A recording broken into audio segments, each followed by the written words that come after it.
Assalomu alaykum elektrotexnika uz kanali obunachilari va kuzatuvchilar. Bugun sizlar bilan qisqacha elektr energiyasini hisoblagichlari haqida gaplashamiz.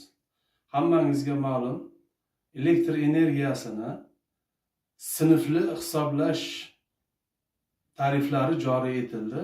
Ya'ni 200 kilovatgacha bo'lgan elektr energiyasini ma'lum bir sinfda, 200 dan yuqorisini ma'lum bir sinfda va 1000 dan yuqorisini ma'lum bir sinfda hisoblash tariflari joriy etildi. Endi ko'pchiligimizda savol paydo bo'lishi mumkin.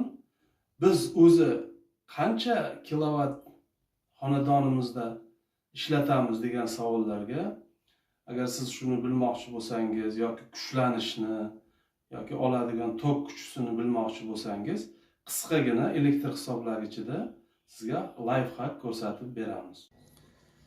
Agar siz elektr hisoblagichdan qancha yuklama olayotganingizni, necha volt kuchlanish va necha amper olayotganligingizni bilmoqchi bo'lsangiz, mana bu yuqoridagi tugmachani bosasiz.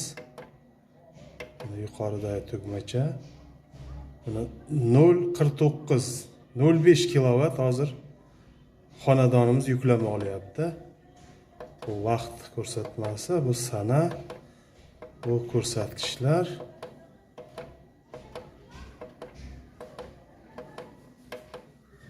Mana bu kuchlanishimiz 220 volt.